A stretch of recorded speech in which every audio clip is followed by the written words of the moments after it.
Ukipita katika vyombo vya habari, ukiwasha television, ukifungua radio, lakini pia ukisoma magazeti pamoja na mitandao ya kijamii, habari kubwa ni vita iliyoibuka kati ya Irani pamoja na Marekani akishirikiana na mshirika wake Israel.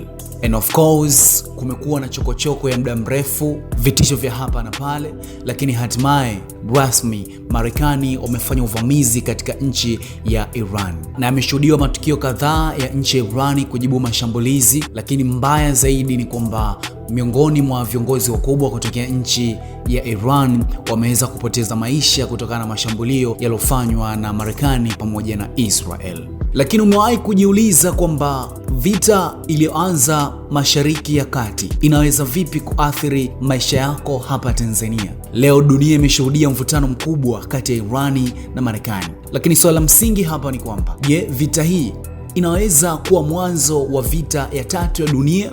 Unadhani mgogoro kati ya Israel, Marekani wanaoshirikiana kumchangia Iran inaweza kupelekea vita ya tatu ya dunia? Karibu katika makala hii tuweze kufumbua fumbo hili ambalo watu wengi wa masuala ya kisiasa wamekuwa wakilitazama katika mtazamo mwingine na kuhisi kwamba huenda ziko sababu ama chembechembe za kuamka kwa vita ya tatu ya dunia. Ambatana nami mwanzo hadi mwisho wa makala hii. Vita ya Irani na Marekani ni nini hasa?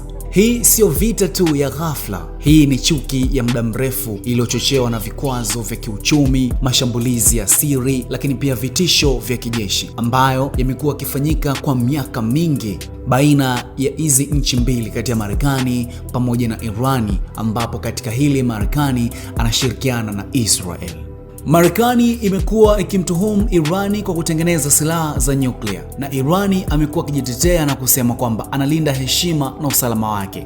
Na tatizo hapa ni kwamba hakuna anayetaka kuonekana dhaifu, na hapo ndipo hatari inapokuja kwanza. Na kwa nini vita hii sio ya nchi mbili tu, yaani Marekani pamoja na Irani? Ukiona Irani inapigana, ujue haipigani peke yake, ina washirika wake, makundi au mataifa yanayoiunga mkono kimya kimya. Vivyo hivyo kwa Marekani, ina washirika wake kama NATO, nchi za Ulaya, bila kusahau mshirika wake mkubwa Israel, ambaye pia ni mtu ambaye ana ugomvi mkubwa na nchi nyingi za Mashariki ya Kati, hasa zenye msimamo ama kuongozwa na sheria za dini ya Kiislamu. Sasa fikiria muungano huu ambao upo nyuma ya hizi nchi mbili ambazo ziko front.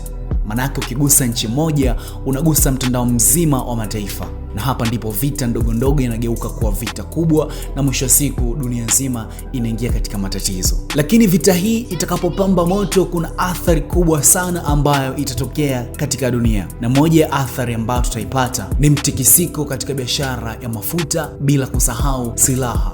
Na hii sio kwa Marekani tu au Irani tu, bali ni duniani kote. Ikumbuke kwamba Irani ipo karibu na njia muhimu sana ya usafirishaji wa mafuta duniani. Njia hii ikifungwa au kuvurugwa, bei ya mafuta itapanda, usafiri utakuwa ghali, chakula kitapanda bei pia, uchumi wa dunia utatetereka. Na hapo ndipo ambapo mataifa makubwa hayataweza kuvumilia hili na yataamka kuingilia kati mgogoro huu, na vita mafuta itapelekea vita vya dunia. Na unadhani mataifa makubwa yatakaa kimya? Hapana. Historia inatuonyesha kwamba vita za dunia huanza pale mataifa makubwa yanapoanza kuchagua upande. Leo kuna wanaoingia mikononi mwa Marekani, kuna wanaoiona Irani kama kizuizi cha nguvu za Magharibi. Mataifa kama Urusi, China hayapendi kuona Marekani ikitawala mataifa mengine kila mahali. Na hii vita inaweza kuwa ni chambo tu, ikawa ni uwanja wa kupimana nguvu kati ya Marekani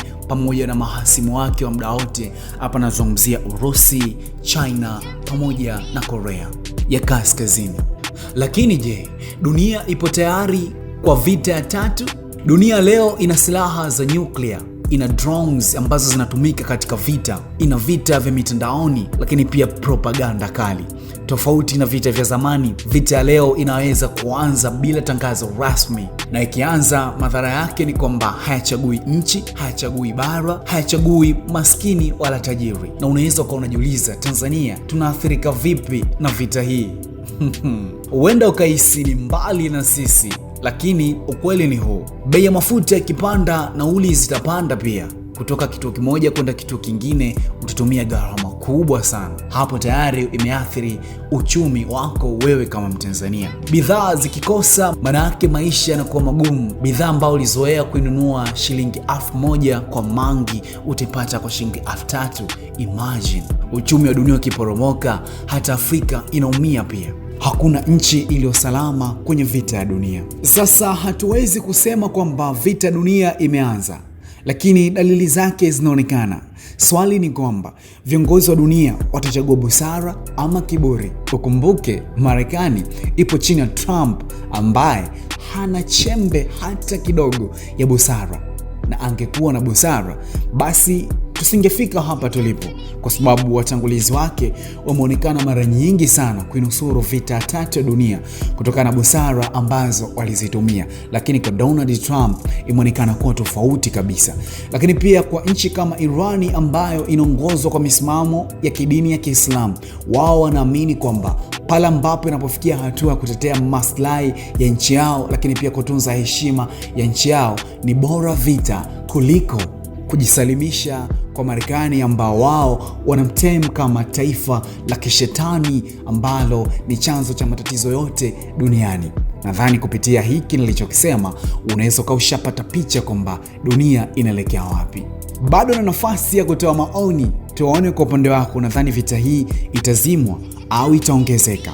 Je, dunia iko salama au tunakaribia kwenye hatari kubwa zaidi? Mimi sina majibu. Make sure umesubscribe, like, comment na kushare kwa info, kwa makala kali kama hizi. Asante kwa kunisikiliza. Mimi naitwa Godwise.